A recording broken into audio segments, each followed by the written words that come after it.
votre musique, elle est vraiment forte. Je crois la reconnaître.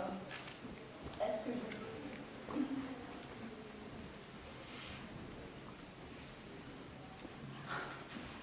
Mais oui, mon Dieu, je la reconnais. C'est une chanson des années 70.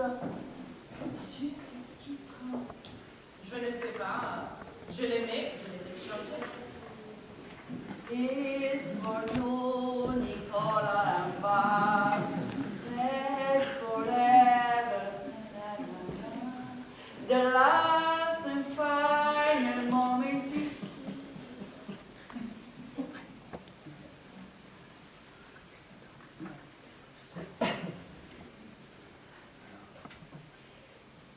Il était une fois un espace où les femmes abandonnaient leur hostilité réciproque et cherchaient à construire une force et une différence féminine. Il était une fois. Vous plaisantez? Les femmes d'un certain âge, Ah, merci. les femmes de votre génération, avaient des problèmes que nous n'avons plus. Et puis je sais où vous voulez en venir. Où? Au féminisme, une histoire morte et enterrée. C'est à cela que vous voulez en venir, n'est-ce pas? Pourquoi? Cela ne vous intéresse pas? Voulez-vous savoir pourquoi cela ne m'intéresse pas? Oh oui, j'aimerais beaucoup. Parce que ces choses dont vous parlez, la liberté de son corps, d'être soi-même, de la maternité, de la sexualité, toutes ces choses, nous les avons. Et nous n'avons plus besoin d'en parler. Et ne me dites pas que c'est grâce à vous que nous les avons. Je n'ai rien dit, c'est vous qui le dites. Oui, nous les avons. Et ça n'a pas servi à beaucoup. Non. Je vous jure que c'était une autre chose. Le matin, quand tu te réveillais, tu pensais, est-ce que je suis vraiment folle de me sentir si malheureuse? De ne rien trouver dans ma vie qui soit vraiment à moi, qui corresponde à ce que je veux. Mais vous lisez les journaux, quoi? Chaque jour, aux femmes tuées, violées, ou vivantes, qui pensent encore pour ouvrir un magasin ou pour avoir un rôle à la télé. C'est là les problèmes, si nous devons vraiment en parler. Parce que c'est vous qui avez commencé, hein? Non, mais là, la question, à quoi nous a servi cet espace entre femmes que vous venez de ressusciter tout à l'heure? Là est en effet la question. Et c'est de cela que je voulais parler avec vous. Faisons-le alors, sans nous raconter des histoires.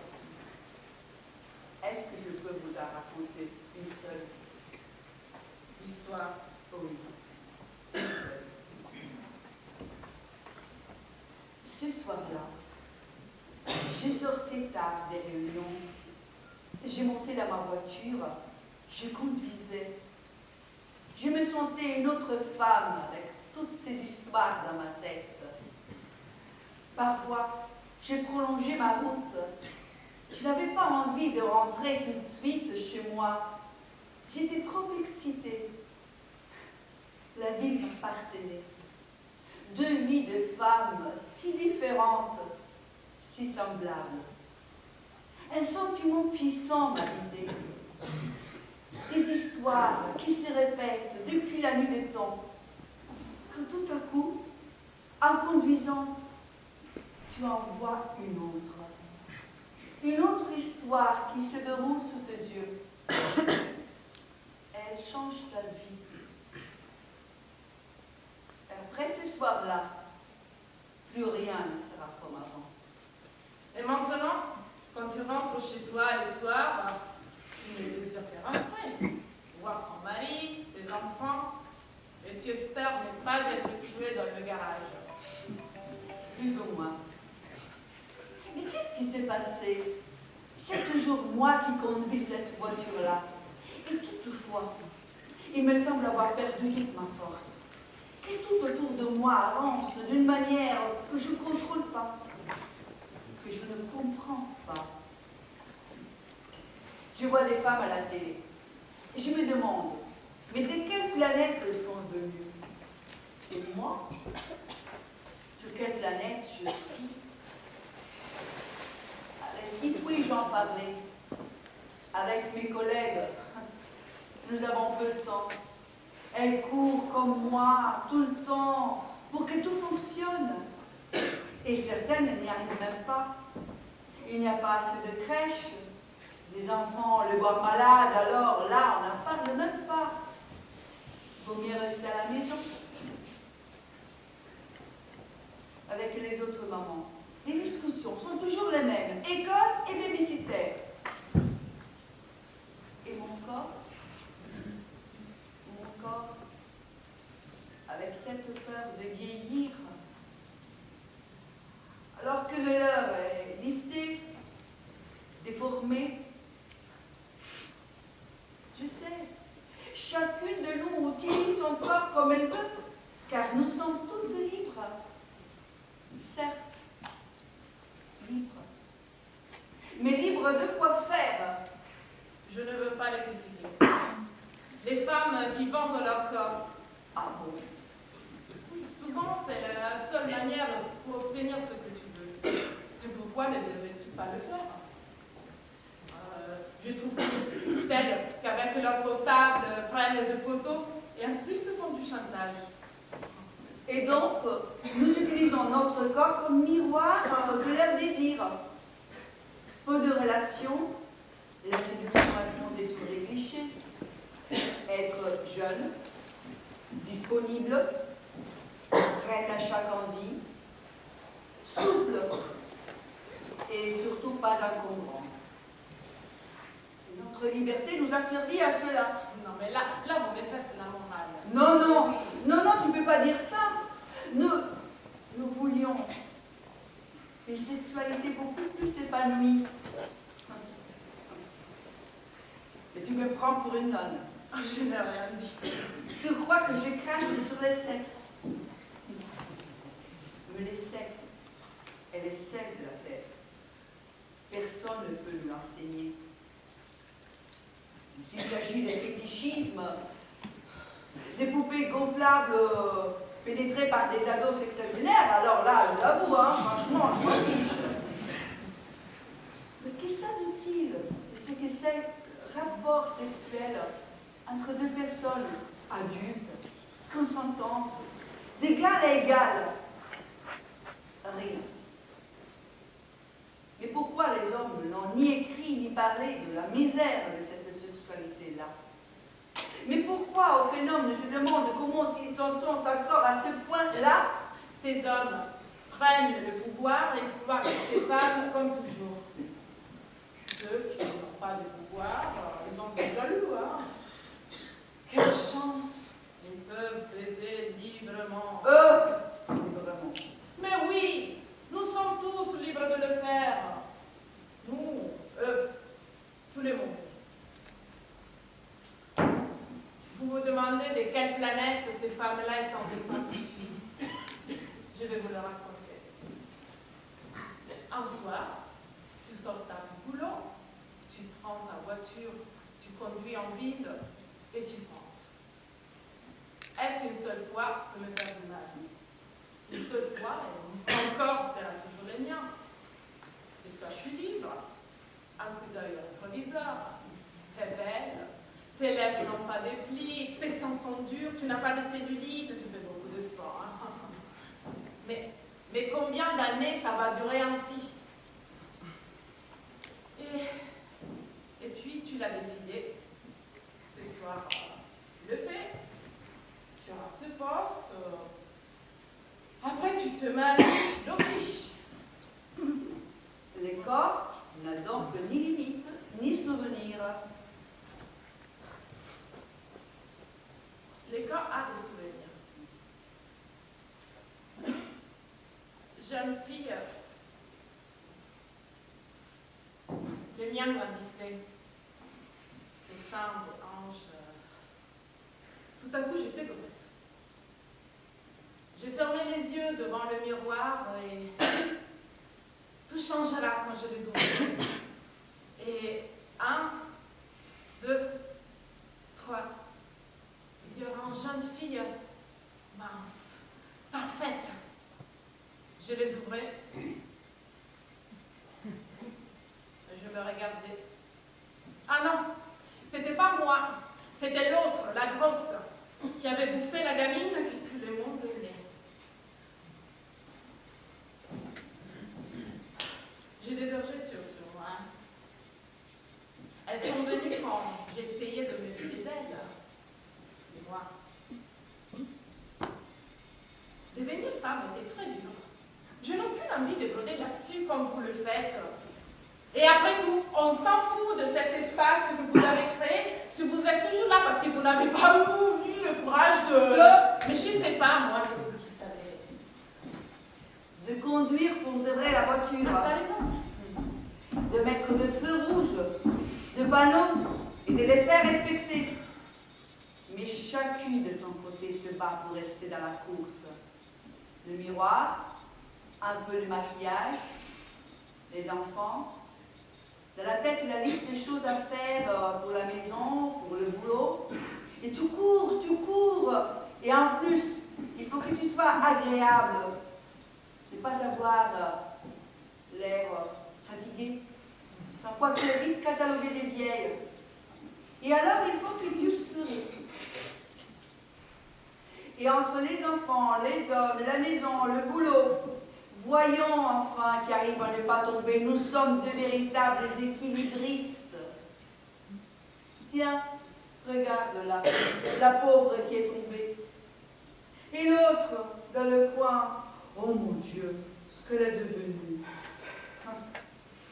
Elles n'ont pas toutes le même courage, je le regrette. Vous tombez de fatigue.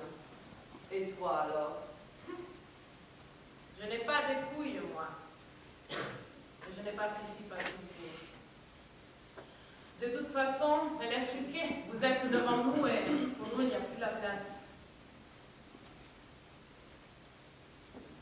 Mes forces ont des limites. Je ne peux pas le passer. S'il n'y aura pas de temps pour voir grandir les enfants, je n'en aurai pas. Si sur le travail, il me demande encore plus de temps, je lui donnerai pas. Si l'amour, le même peuple que je suis, eh bien, je resterai seule. Ah, si le corps il m'abandonne, je m'en fous. Comme tu es sage. Triste. Et tu n'aurais pas envie d'en parler avec les autres?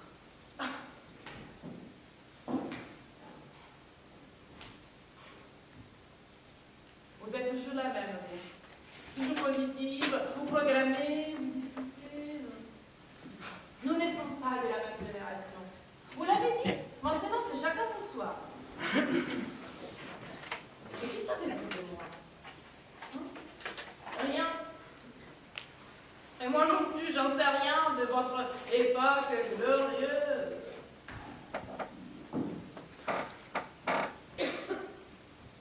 Vaincre la méfiance.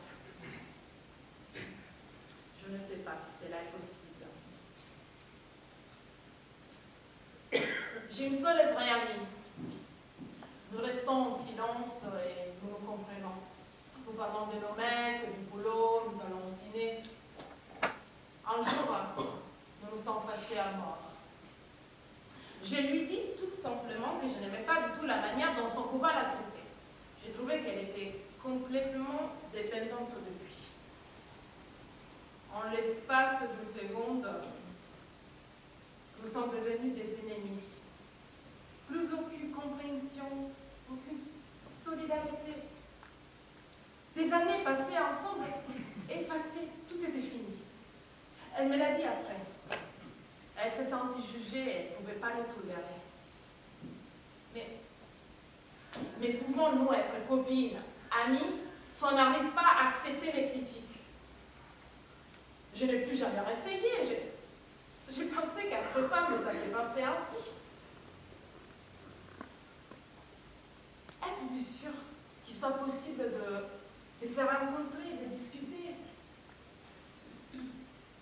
Dans l'espace dont vous parliez tout à l'heure, vous ne vous entretuez pas sur n'importe quel sujet. Non, pas du tout. Je sais, cela peut paraître étrange. Et en effet, c'est l'une des choses les plus extraordinaires de toute l'expérience de ma génération. L'impossibilité de juger n'avait pas lieu d'être. Il y avait une forme d'attirance. Je ne sais pas comment te l'expliquer, mais c'était comme si l'autre était la projection, une projection de toi-même, de ton corps, de tes pensées. Et alors, on ne faisait pas attention à qui était jeune et qui, d'âge mûr, comme tu le dirais. Il y avait une femme, je ne sais plus ce qu'elle est devenue, on ne s'est plus revu après. Aujourd'hui, tu dirais qu'elle était vieille, elle avait environ 60 ans, des cheveux très courts, très blancs, et des yeux magnifiques. Ah, vous étiez amoureuse d'elle. Il y avait beaucoup de lesbiennes au sein des féministes. Mais comme partout. Non, je n'étais pas amoureuse d'elle. Ou alors, peut-être que oui. Non mais, si je ne dois pas maintenant, c'est parce qu'un terme précis, ça n'existe pas. J'aimais sa façon d'être devenue femme à son âge. J'aurais voulu lui demander comment elle avait fait pour vieillir ainsi, d'où provenait la grâce de son corps, la lumière de ses yeux profonds, la peau marquée et transparente, et ce main qui bougeait quand elle parlait. Si j'avais été un homme, j'aurais été fou d'elle. Nous étions ainsi peut-être parce qu'il n'y avait pas d'hommes parmi nous. Nous l'avions pensé à une époque, et c'était peut-être vrai. Mais aujourd'hui, je regrette leur absence. Je regrette qu'on n'ait pas partagé nos découvertes avec eux, en les impliquant dans nos luttes. Vous auriez pu proposer un manuel pour les nuls, au moins.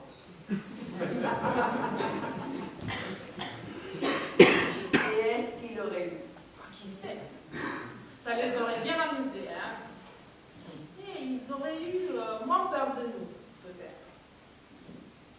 Il y a tellement de mecs terrorisés qui se baladent. Et violents aussi. Moi, c'est du pareil au même. Tu es intelligent encore. Merci. Non mais, ce qui me frappe au quotidien, je te l'aurais dit, ce qui me frappe au quotidien, c'est l'analphabétisme des hommes sur leur désir perpétuel.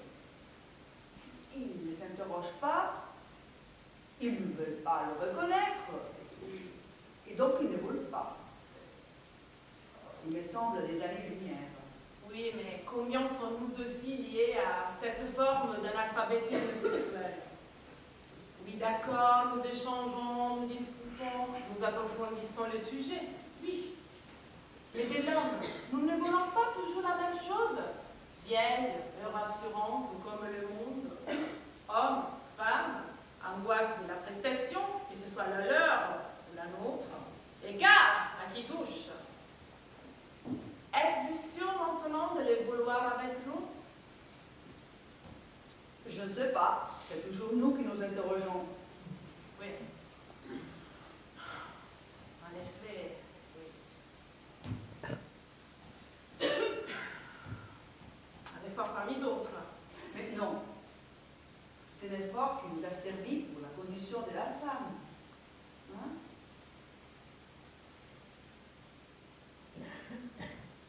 C'est difficile de travailler quand on a des enfants, n'est-ce pas? Là, je ne voudrais pas te décourager. Une de mes copines, après le deuxième, elle a tout abandonné. Et toi, qu'est-ce que tu fais? Tu ne veux vraiment pas entrer dans l'arène? Je voudrais ne pas le faire, mais mon cerveau, là, fabrique des modèles, trouve des solutions. J'aime beaucoup mon travail. Je me concentre, je contrôle tout. Je comprends très bien mes collègues. Je suis très douée, vous savez. Et donc, tu n'aurais pas besoin de te regarder au rétroviseur de ton auto le soir. Eh bien oui, je n'ai besoin. C'est là, Léic. Pourquoi, avec tout ce que je sais faire, je ne me sens pas sûre de moi? Pourquoi je ne les emmerde pas? Excusez-moi. Non, pas de souci. J'observe mon visage chaque soir. Et au rétroviseur de mon auto, qu'est-ce que je vois? Je vois les rides de mon front, les plis amers de mes lèvres. J'étire la peau vers les oreilles, en rêvant d'une opération que je n'aurais jamais le courage de faire. J'ai 3 enfants, vous savez, un mari et un boulot que je n'ai jamais quitté. Même à l'époque où je dormais 3 heures par nuit, j'ai réussi. Et toutefois, je ne me sens pas sûre de moi. Je n'aurai jamais ce regard lumineux qu'avait cette femme que j'aimais tant, aux cheveux très courts et très blancs. Pourquoi? Et pourquoi? Vous voulez rentrer dans un monde qui n'est pas le vôtre, vous tirez d'un côté de l'autre. Mais définitivement, ce n'est pas votre moule. Précise ta pensée. Le temps du travail, celui de notre existence, ne correspond pas à ce que nous sommes. Je travaille rapidement. Je n'ai aucune envie de perdre de temps au boulot, de faire des heures sup. Ma vie ne se limite pas à un boulot. Mais quand je rentre chez moi, il y a un tas de choses à gérer. Et rien ne fait pour t'aider. Ça ne concerne pas que le maman. Hein. C'est le lot de toutes les femmes. Et après, ça devient pratiquement impossible. Mais même avant, tu ressens que ta vie ne se limite pas à un boulot ou à un appart où tu t'endors en crevant de fatigue. Tu n'es pas né pour ça. Mais personne n'a pensé à ton moule. Au contraire. Au contraire, on te dit qu'il y a une seule façon pour faire, produire, créer. Seul, l'unique modèle existe pour cela. Tu t'aperçois vite que la réalité est tout autre. Le temps est gaspillé. Le fait de rester sur place, donner ta disponibilité, faire acte de présence, devient un plaisir pervers, alors que tes collègues hommes, eux, peuvent le faire, puisque chez eux, leurs femmes gèrent leur quotidien. Tandis que toi, tu dois tout gérer, tu dois assumer toutes les responsabilités, prendre soin de tes enfants, et tu cours, et tu es tellement doué que tu parviendras à tout faire. Et tu estimes que c'est à l'ordre des choses, qu'on ne peut pas les changer. Et tu ne veux pas en parler pour ne pas avoir d'histoire. Tu continues comme ça, sans t'apercevoir que chaque jour tu renonces à quelque chose, sans t'apercevoir qu'il est parti en claquant la porte. Tu es resté seul, avec tes enfants, et tu n'as plus personne de qui parler de tes enfants, de toi-même. Quel est ton humeur? As-tu trop travaillé? Es-tu trop investi ou pas assez dans l'avenir de tes enfants? Pourquoi es-tu seul?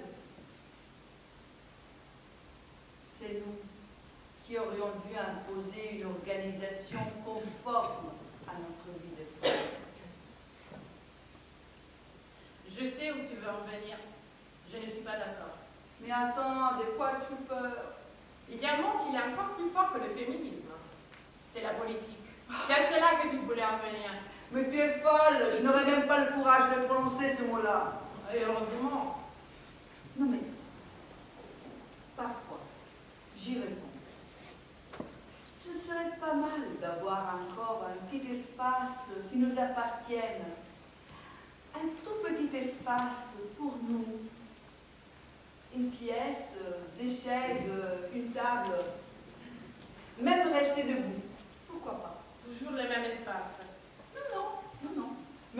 exemple, le terme à la mode est réseau. Mais je ne suis pas sûre d'avoir très bien compris de quoi il s'agit. Oui, on parle, on discute, on écrit, on laisse des commentaires. Et ça te plairait? Ah non, c'est à vous de le créer. Hein. Ah ben non, hein, nous, non, pas nous, hein, encore nous. Nous, on a déjà le nez, excusez-moi. Hein. On n'a rien. Pendant des années, on s'est bien décarcassé. Des années d'analyse, de discussion, suivies des années de l'hostilité des hommes, de notre crainte de ne pas être aimés, des trop avancés, de rester seuls. La maternité, attrapée à la dernière minute, ou perdue à jamais. C'était très beau, mais nous l'avons payé très cher. Non, les réseaux, ça me semble plus vous appartenir à vous, à ta génération. C'est à vous de l'animer. Tu n'aimerais pas.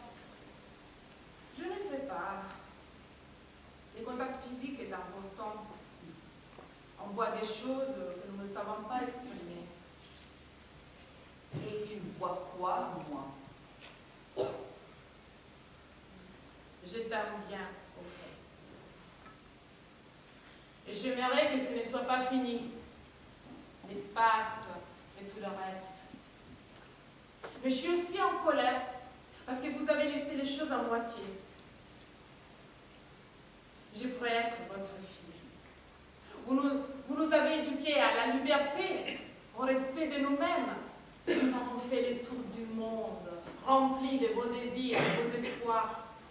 Mais dehors, personne ne savait rien et tout continuait comme si rien s'était passé. Non, nous avons appris à nos enfants quelle était la condition de la femme. Oui, d'accord, ça c'est vrai. Moi et mon copain, quand nous regardons ce qui se passe dans la vie des femmes, nous avons l'impression d'être des extraterrestres. Mais après, je pense que des personnes comme nous, il y en a des tas. Mais là, pourquoi ne font jamais parler d'eux, de nous? Pourquoi les femmes qui ont des enfants ne peuvent pas travailler? Mais pourquoi il n'y a pas autant de crèches? Et pourquoi c'est toujours sur le dos des femmes que retombe le soin des malades, des enfants, des parents? Et pourquoi, si tu ne restes pas jusqu'à 22 heures au bureau, tu n'as pas d'avancement? Et sont qui ces icônes qui gèrent nos intérêts et qui nous représentent?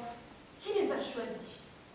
De quoi s'occupe leur politique? Ah, maintenant tu l'as prononcé ce mot politique. Mais bien sûr que oui, que je l'ai prononcé. Je suis tellement en colère que je n'arrive même pas à trouver les mots. Quelles sont tes intentions? Là, je souhaite voir les médecins et arrêter de causer. J'espère ne pas être enceinte parce que je ne saurais pas quoi faire. Tu ne me l'avais pas dit. Mais nous venons de nous rencontrer une demi-heure à peine. Et puis, mon copain génial ne veut pas d'enfant. Il craint que ça va changer entre nous. Et pourquoi a-t-il cette crainte? Et pourquoi cette question? Moi aussi, j'ai peur.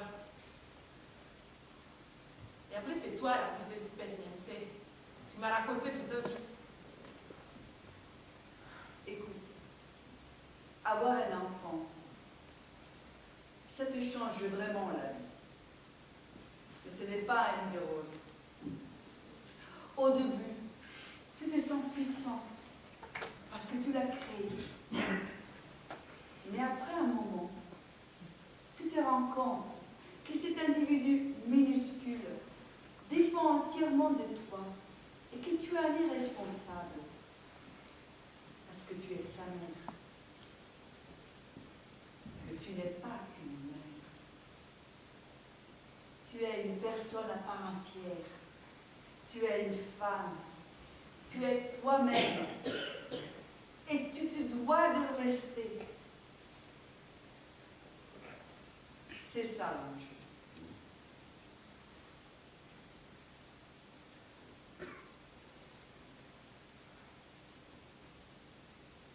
m'entourent.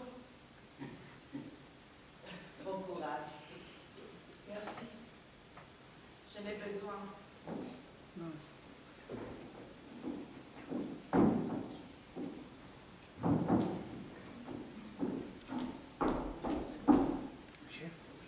Mais tiens, je te laisse ma musique. Ta musique. Notre musique.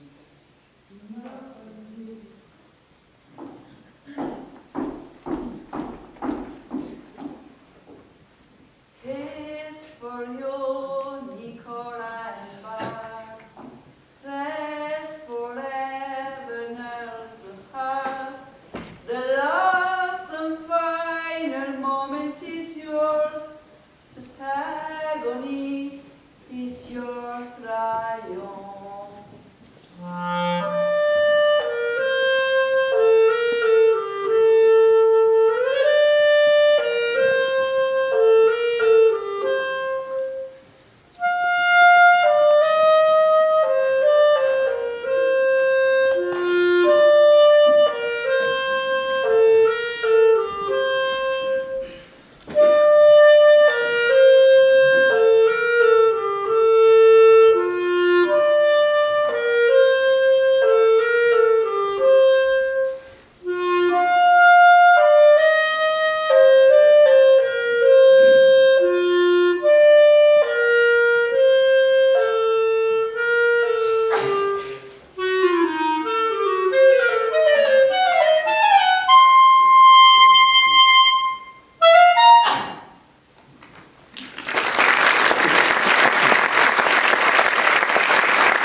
J'aimerais quand même au moins une personne de l'espace, sinon je veux voir grâce à qui nous sommes ici ce soir, des personnes qui sont non seulement pour les remercier, mais voilà, pour qu'ils nous disent leurs impressions. Et après, c'est complètement libre. Je vais vous présenter, d'abord je vous remercie. Bonsoir. Bonsoir. Je voudrais vous présenter rapidement les actrices qui m'ont accompagnée dans votre venue.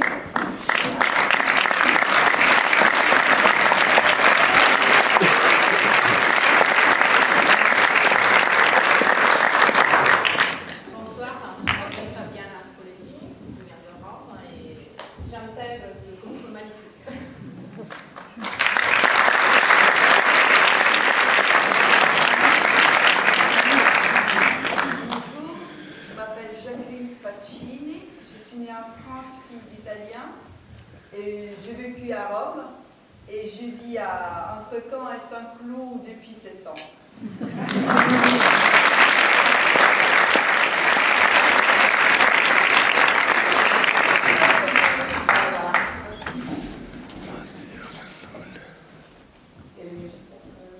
Bonsoir, je suis Rebecca et moi aussi je suis italienne et maintenant je vis à Paris.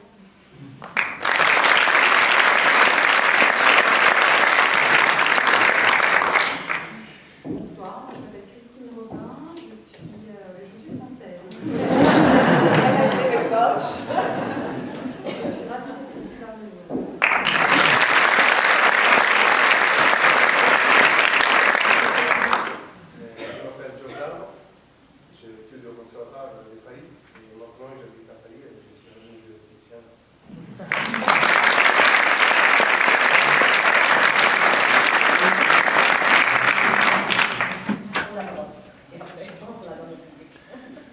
Bonsoir, Anna Mermoudou, je travaille pour l'Espace Simone de Beauvoir. Donc, je tenais